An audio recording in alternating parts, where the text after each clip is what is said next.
तथा धर्म प्रेमी बंधुओं,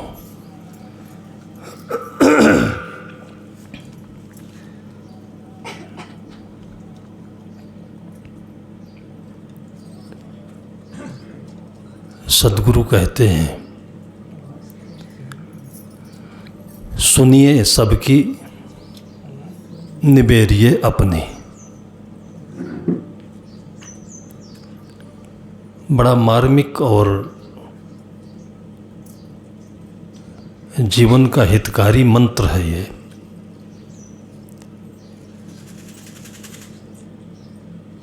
इससे पहले सत्र में मैंने चर्चा की थी कि समाज में बेमतलब की बातें भी बहुत लोग बोलते रहते हैं, उसमें हम भी हो सकते हैं। और ऐसे ही गलती वो लोग भी करते हैं जो बेमतलब का सुना ही करते हैं। वो कान खोले खड़े रहते हैं कि कौन क्या बोल रहा है। ऐसे हम ना चाहें तो हम कुत्तों की आवाज़ नहीं सुनते, कौवों की आवाज़ नहीं सुनते, मोर नहीं सुनते। एक सज्जन भक्त अभी मिले थे, वो कभी बाराबंकी आश्रम पर मूजापुर गए। उन्होंने कही वहाँ मोर बहुत बोलते हैं। आदमी की आवाज़ को छोड़ दें तो इस सृष्टि में किसी की आवाज़ में दोष नहीं है, और वो निर्दोष आवाज़ लोगों को सुनाई नहीं पड़ता है। बाकी सब सुना करते हैं कि हमारे बारे में क्या चुगली कर रहा है, क्या बोल रहा है, फुसर फुसर कर रहा है। हम सुनते हैं, और हम नहीं सुनते हमारे अंदर में जो अपने प्रति संदेह है, अपना अज्ञान है, बहिर्मुखता है, ये हमारे अंदर का संदेह सुनता रहता है। हमारे बारे में तो नहीं बोल रहा है कोई कुछ। जो अपने काम में मगन रहता है वो न बोलता है न सुनता है। कितना प्यारा भजन शब्द के रूप में साहब के अंतःकरण से निस्तृत हुए हैं। मन मस्त हुआ फिर क्यों बोले, हीरा पायो गांठ गंठियायो, बार बार हुआ को क्यों खोले। हल्की थी जब तड़ी चढ़ी तराजू, पूरी भई फिर क्यों तोले। हंसा पाए मान सरोवर, ताल तलैया क्यों डोले। कहें कबीर सुनो भाई साधु, साहेब मिल गए तिल बोले। सद्गुरु विशाल देव कहते हैं कि जो अपना काम करता है उसको बाहरी कामों के लिए, सुनने के लिए, बोलने के लिए समय नहीं रहता है। सद्गुण शतक की साखी है। सारे सद्गुणों को दर्शाने के बाद अंत में कहते हैं, इन सबको पूरा किए नहीं समय जग काज। फालतू बात सुनने का समय कहाँ है। और जो काम है अपने वो पूजा है। सुबह उठने से लेकर के शाम को सोने के पहले तक जिनसे हमारा जीवन बनता है, सजता है, चलता है, वो सब काम पूजा है। लेकिन इसमें मन नहीं लगता है। ऐसी चंचलता की वजह से, अज्ञान की वजह से आदत बिगड़ी है लोगों की कि बाथरूम में जाते हैं, लैट्रिन में जाते हैं, अगर 2 मिनट लैट्रिन नहीं आया, शौच नहीं हुआ, झट से उठ के भाग लेते हैं। क्यों भाग लेते हैं? कि दुकान खोलने को जल्दी है। क्यों भाग लेते हैं? कि मीटिंग में जाना है। और जब मीटिंग में जाते हैं तब उनको लैट्रिन लग जाती है, तब टट्टी घर ढूंढते हैं। शौचालय में बैठना भी पूजा है, स्नान करना भी पूजा है। जानते हैं शौचालय नाम क्यों पड़ा? जो मन को तन को शुचि करे, पवित्र करे, उसको शौचालय कहते हैं। अब कोई कहता ही नहीं है। देहातों में कोई इंग्लिश नहीं पढ़ा लेकिन लैट्रिन सब बोलते हैं। ऐसे बोलने की इंग्लिश चढ़ी है लोगों को। बर्थडे बोलते हैं, बर्थडे। बूढ़ी बूढ़ी औरतों को भी इंग्लिश आने लगी है। अपने शब्दों में जो धर्म और कर्म छिपा था वो छिपते जा रहा है और हम बिगड़े कामों की तरफ बढ़ते जा रहे हैं। फालतू का काम नहीं शौचालय में बैठना। तन मन दोनों एकाग्र होगा तो पेट साफ हो जाएगा। और चिंता काहे को कर रहे हो? जब 2-4 दिन 10 दिन लैट्रिन ना हो, टट्टी ना हो, तो अपने आप चिंता बन जाएगी, अस्पताल जाना पड़ेगा। संत लोगों ने इन सब बातों पर इतना गहरा चिंतन किया है कि एक संत कहते थे कि सुबह पेट साफ हो जाए तो समझ लो कि दिन भर का सबसे महत्वपूर्ण काम हो गया। सबसे महत्वपूर्ण काम हो गया, क्योंकि पेट साफ होने से मन हल्का हो जाता है। फिर मन साफ रहता है, हल्के विचार रहते हैं, गुस्सा नहीं आता है, नाक मुंह टेढ़ा नहीं होता है। इसको हम मामूली काम समझें। शौचालय की सफाई है, स्नानालय की सफाई है, घर में झाड़ू लगाना है। ऐसी अंधी दौड़ हो गई है कि योगा जब से चला है लोग अपने घरों में काम करना बंद कर दिए और योगा करते हैं। योगा का मतलब होता है तन मन का योग, 2 दिलों का योग। 2 चीजें आपस में जुड़े तो योग कहते हैं। कौन चीज जुड़ रही वहां? घर में झाड़ू लगाएं तो योग जुड़ता है कि आपके शरीर का व्यायाम भी होता है और घर की स्वच्छता भी होती है। दोनों जुड़ते हैं कि नहीं जुड़ते हैं? मैंने देखा, उड़ीसा के बॉर्डर पर थे हम लोग। गांव में कोई सुबह सुबह योग कराने आया था। हम लोगों का भी कार्यक्रम था। वो 5 बजे आए थे, हम लोग 10-11 बजे जाते। हम टहलने निकले तो पूरे गांव के बच्चे, नौजवान, बूढ़े सब इकट्ठे हो गए थे। ये तो योग के नाम पर अच्छा हुआ। लेकिन मैंने देखा कि आगे बढ़कर एक बूढ़ी माँ अपने घर में झाड़ू लगा रही थी, क्योंकि बच्चे बच्चियां सब योग में चले गए थे। तब तक उसका जो नाती था वो नहीं गया था। वो शौच होकर के आया और देखा दादी झाड़ू लगाती है। उसके हाथ से झाड़ू ले करके और झाड़ू लगाने लगा। कभी जो झाड़ू नहीं लगाता था, उस दिन जब दादी के हाथ से झाड़ू लिया है तो दादी ने उसको गले लगाकर बोला कि बेटा तू शतायु हो, दीर्घजीवी हो, तुझे झाड़ू लगाना नहीं आएगा, मैं लगा देती हूँ। उस समय उस दादी के दिल में उस बच्चे का दिल कैसा मिला होगा, इसको योग कहते हैं। पत्नी बीमार है, आप भोजन बना लीजिए। माता पिता अभी सक्षम नहीं हैं, ऑपरेशन कराए थे, माँ उनकी देखरेख में है पिता के, बच्चे भोजन बना ले, बर्तन मन ले, झाड़ू लगा ले, कपड़े धो ले। इन सब कामों में जो शरीर के अंग प्रत्यंग का श्रम होता है वो 2 लाभ देता है। काम सीखना आता है, अपने काम में अपनी जिंदगी से मन लगता है, योग लगता है, तब खुशी आती है। और हम साधुओं में सिखाया जाता है। अब शहरों में मजबूरी है तो कुछ कर लें, बात दूसरी है। लेकिन मैं समझता हूँ कि शहरों में भी पति पत्नी में यही हमेशा विवाद झगड़ा रहता है कि बच्चों को टिफ़िन बनाना है और उनके पति ऑफिस जाएंगे तो रोटी कौन बनाए। तो ऐसे समय में पति पत्नी का अगर सहयोग कर दे तो योग है, काम भी अच्छा बन जाए, मन भी अच्छा रहे। अपने काम में मन लगाना, जो जहाँ पर है, ऑफिस में है कोई तो वहाँ पर मन लगा करके जो उसका दायित्व है, जिम्मेदारी है, वो संभाले, ये भी योग है।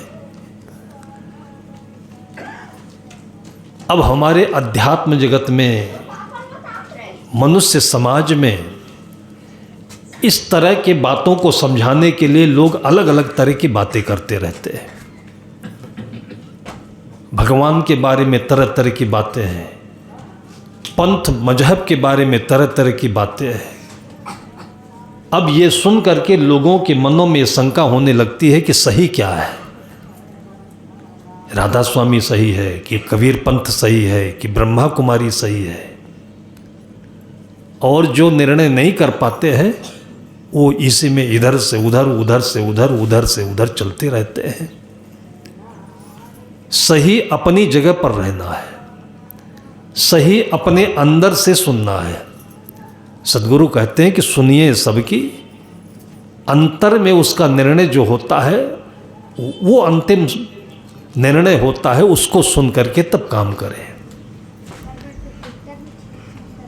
भवयान में सद्गुरु प्रेम साहब ने एक दृष्टांत लिखा है। कोई गांव का किसान था, उसका पेट खराब हुआ, डायरिया जैसे हो गया, कई बार बार शौच जाना पड़ता था। वैद्य के पास गया, वैद्य से कहा कि हमको ये तकलीफ है, कुछ समाधान बताइए आप।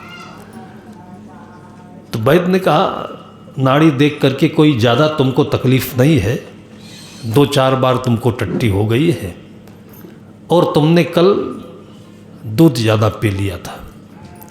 भैंस का दूध गाढ़ा होता है, पतला करके पीना चाहिए, और तुम जम करके 2 लीटर दूध पी लिए, अपच हो गया है।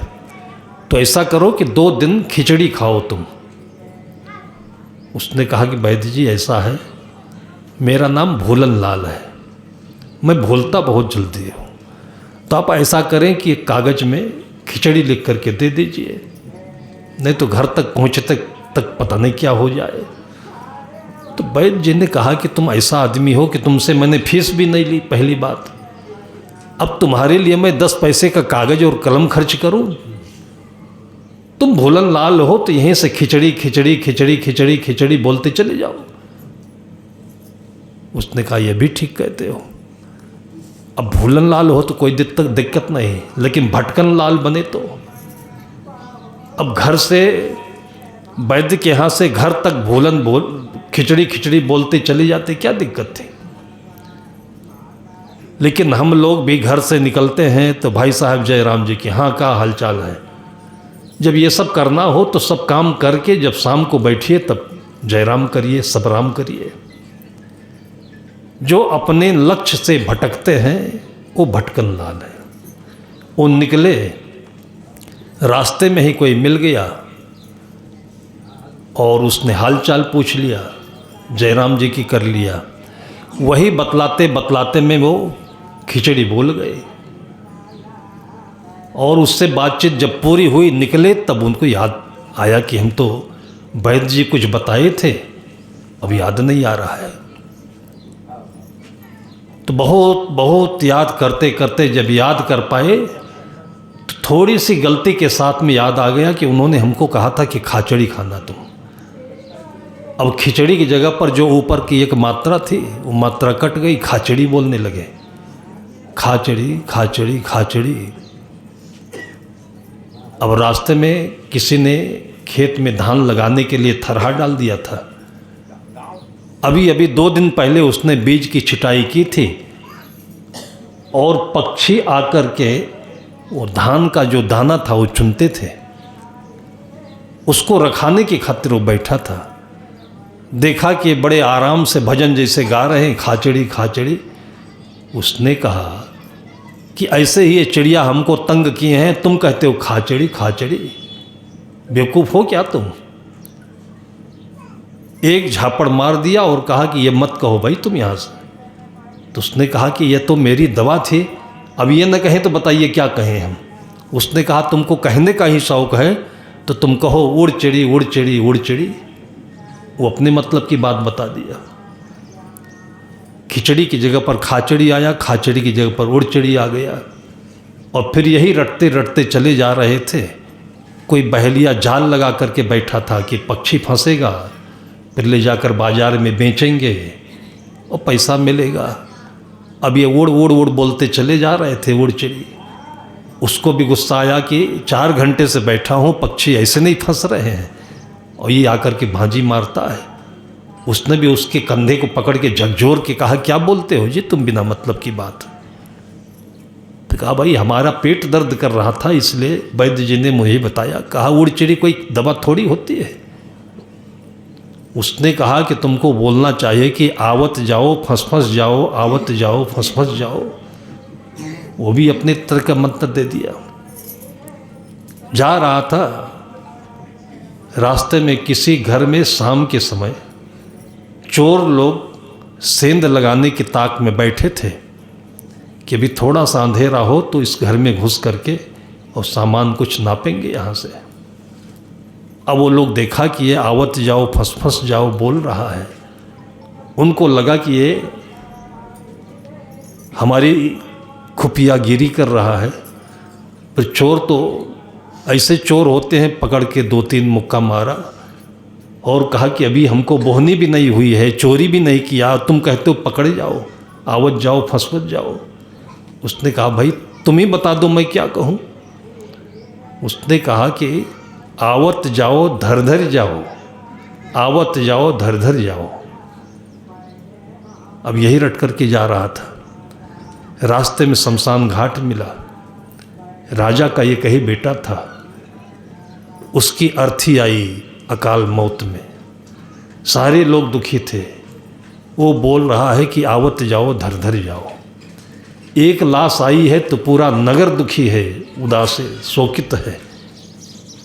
फिर उसको 2-4 झापड़ मार करके बोला कि ऐसे अशुभ बात नहीं बोलनी चाहिए, तुम ऐसा क्यों बोल रहे हो। फिर पूछा कि क्या कहें हम। लोगों ने कहा कि राम करें यस दिन कभी न होए।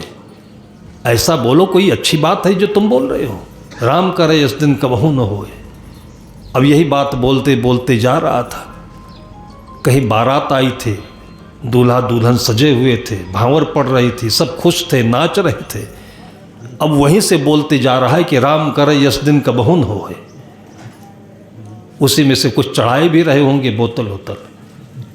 और उन लोगों ने जम के कुटाई की। फिर उनकी कहा, ऐसे इस गांव में पहली बारात आई, नहीं तो किसी की शादी नहीं होती है, हरियाणा है यहाँ, और तुम कह रहे हो कि राम करे इस दिन कबहू न होए। सारे लड़के कुंवारे रहे क्या। तब उसने कहा कि आप बता दीजिए कि क्या कहें हम। उसने कहा कि कहो राम करें इस दिन सब दिन होए। अभी हरियाणा में बहुत सारे लड़के मिल करके संगठन बनाया और मुख्यमंत्री से उन्होंने मांग की है कि आप हमारी शादी करवाइए। 25-30% लड़कों की शादी नहीं हो रही है और तुम कह रहे हो राम करे इस दिन कबहू न होए। तुम कहो राम करे इस दिन सब दिन होए। चले जा रहे थे ऐसे। गर्मी का समय था। उत्तर प्रदेश में गर्मी के दिनों में लू बहुत चलती है और उसी समय में किसी घर में बुढ़िया अपनी झोपड़ी में चूल्हा जला करके रोटी सेक रही थी। एक चिंगारी उड़ी और गांव के कई घरों में आग लगे। अब उसी रास्ते से जा रहा था, बोल रहा है कि राम करें इस दिन सब दिन होए। गांव वाले ऐसे गुस्सा थे, कहे इसको पकड़ो, इसी आग में डाल दो, इसका दिमाग खराब है, ऐसे ऐसे बोलता है। सबने पिटाई की। तो लोगों ने कहा कि आप बता दीजिए कि हम क्या कहें। उन लोगों ने कहा कि कहने की बात है, जहाँ आग लगी हो तो बालू उठाओ, पानी उठाओ, उसमें डालना चाहिए, आग बुझाए। और तुम कह रहे हो कि इस दिन सब दिन होए। कहा ठीक है, ऐसे करूँगा। फिर अपने रास्ते से जा रहा था। एक बरगद के पेड़ के नीचे शाम के समय में कुछ गंजड़ी लोग बैठे थे। छुट्टी पाए तो चिलम में गांजा लगा करके और पी रहे थे। पीने वाले भी बड़ा उसमें मजाकिया ढंग अपनाते हैं। जब खींचते हैं तो ज़बरदस्त लपक निकलती है उसमें आग की, पर धुआं भी अच्छा उनके मुंह से निकलता है, नाक से भी निकलता है। उसको लगा कि निश्चित है कि आग लगी है इसके पेट में, तभी तो धुआं निकल रहा है। बस वहीं पास में बालू तो पाया नहीं, कीचड़ पाया और नाली का कीचड़ उठा करके मुख में उसने दे मारा। अब गंजेड़ी तो सब नशे में थे। फिर उसी समय उनको अच्छी पिटाई की और उसके बाद वो दशा खराब हो गई उसकी कि पास में एक संत आ रहे थे। उन्होंने देखा तो फिर उन लोगों के उस प्रताड़ना से उसको बचाया और संत बोले तुम बहुत घायल हो चुके हो, मेरे आश्रम पर चलो। आश्रम पर ले गए। फिर उनके हल्दी वगैरह दूध में मिला करके पीस करके उसको पिलाया, चिकित्सा करी। जब आराम हुआ तब पूछा कि तुम्हारी ये दशा क्यों हुई बताओ। तब उन्होंने पूरी कहानी बताई कि मेरे पेट में दर्द था, सोच ज़्यादा होता था, वैद्य के पास गया, पता नहीं वैद्य ने कौन सी दवा बता दी थी। वही दवा बोलते बोलते बोलते बोलते आज मेरी ये दशा हो गई। पेट तो ठीक नहीं हुआ लेकिन शरीर हमारा बहुत दुखी है। तब संत ने कहा कि शायद हो सकता है पेट में दर्द था, शौच ज़्यादा हुआ है तो खिचड़ी खाने को कहा होगा। बस दोनों हाथ जोड़ करके गिर गया, कहा बस यही कहा था। संत नहीं मिलते तो अभी कितनी पिटाई होती उसकी, जीवन की आखिर तक पिटाई होती चली जाती। ये कहानी किसी बहुत समझदार मनोवैज्ञानिक संत ने बनाया है कि हम लोग कभी मंत्र तो ले लेते हैं, गले में माला भी पहन लेते हैं, संतों के यहाँ भी जाते हैं, लेकिन देखते हैं कि वहाँ तो बड़ी भीड़ है। हमारे गुरु महाराज के यहाँ तो कोई 5 लोग आते हैं, 10 लोग आते हैं, बस बड़ी भीड़ ले लिया, माला निकाल दिया, फिर वहाँ दूसरा माला पहन लिया। फिर तीसरी जगह देखे तो वहाँ खूब मेवा मिष्ठान इमरती मिठाई खूब भंडारे में चल रहा है। कहा बढ़िया भंडारा तो यहाँ होता है, फिर वहाँ माला ले लिया। ये जगह देख करके, नाम देख करके, मठ देख करके और क्या क्या चीज़ देख करके हम लोग पूरी ज़िंदगी अपना धर्म कर्म सब ऐसे ही बदलते रहते हैं कि ज़िंदगी हमारी सबकी पिटाई खाती रहती है। सब लोग अपने मतलब की बात बताते हैं। साहब कहते हैं कि सुनिए सबकी। जो अच्छे संत हैं, जो हमारी परंपरा है भारतीय, उस परंपरा के जो सद्ग्रंथ हैं वो तो सब पूरा पढ़े नहीं जा सकते, लेकिन ऐसे ऐसे संत हुए हैं कि उन्होंने केवल एक पंक्ति में, 2 पंक्ति में कहा है 4 वेद 6 शास्त्र में बात मिली है 2, सुख दीने सुख होता है, दुख दीने दुख होए। अब आप खेती कर रहे हो उसमें भी यही सोचो, आप ऑफिस में अफसर हो वहाँ भी यही सोचो, आप घर में रह रहे हो तो पत्नी और बच्चों के लिए भी यही सोचो कि ये काम करो, आप दूसरों के साथ वो व्यवहार करो कि दूसरों को दुख न हो। इसलिए गोस्वामी जी ने कहा कि परम धर्म श्रुत विदित अहिंसा। जो चीज़ आपको अपने लिए नहीं चाहिए वो काम दूसरों के साथ मत करिए। ये सारे धर्मों का सार है। अब इसमें थोड़ा सा अपवाद दिखता है, इसलिए पूरे विश्व में धर्म 2 भागों में बट गया है। एक धर्म है जो कहता है कि दूसरों को दुख नहीं देना चाहिए। दूसरा धर्म है कि बगैर खून बहाए हमारे जो अल्लाह हैं, जो भगवान हैं, खुश नहीं होते हैं। बकरीद आए तो देखिए हजारों लाखों बकरियों की गर्दनें अलग हो जाते हैं। और मुर्गा खाने वाले, अभी 2-4 साल पहले देखा है हमने छत्तीसगढ़ में, जब बर्ड फ्लू चला हुआ था। बर्ड फ्लू एक वायरस था, जैसे कोरोना वायरस होता है वैसे उसका वायरस, और मनुष्यों को पकड़ने लगा। तो मनुष्यों का उपचार तो नहीं हो पाया, लेकिन जितनी मुर्गी फार्म में मुर्गियां थीं इनको पकड़ करके और जंगल में ले गए या वहीं पर पेट्रोल डाल करके आग लगा दी। मुर्गियां तो मरी नहीं, लेकिन फड़फड़ा के, और कितने समय में मरी होंगी वो किसी आदमी के साथ हो तभी समझ सकता है वो आदमी। ये जीव जंतु हैं, इनको जंगल में रहना चाहिए। आदमी इनको गला बांध करके पकड़ता है, गंदी गंदी चीज़ें खिलाता है, कितने संकरी जगह में रखता है, फिर इनके अंदर बीमारी होती है, फिर उस बीमारी को हम खाते हैं, हम बीमार पड़ते हैं, सारी धरती नरक बन जाती है। और यूं खाने पीने वाले। आप लोग नहीं देखे होंगे लेकिन मैंने देखा है गुजरात में, और उस जगह की बात है जहां पर अपने जो प्रधानमंत्री जी हैं मोदी जी के घर के पास की बात है। इनका घर बड़नगर पड़ता है और वही थोड़ी दूर पर एक अंबा देवी का मंदिर है। उस मंदिर के पास में गुफा में एक संत रहते हैं। अभी वो दिवंगत हो गए 2 साल पहले, और मैं 5-7 साल पहले मोदी जी के घर पर भी गया हूँ और उस महात्मा जी के दर्शन भी किया हूँ। और गया, बहुत प्रेम से मिले, पास में बैठे, खूब अच्छी बातचीत किए। विशेषता क्या थी उनकी कि आज 13 साल की उम्र से उन्होंने खाना और पीना दोनों छोड़ दिया था। 13 साल की उम्र से पानी भी नहीं पीते थे, भोजन भी नहीं करते थे। और जिस समय हम मिले हैं उस समय शायद 84-86 साल के थे वो, और शरीर दुबला था, लेकिन एकदम बढ़िया हमारे साथ चलते थे वो। खूब बढ़िया से बातचीत की, कुछ हमको उन्होंने उपहार भी दिया।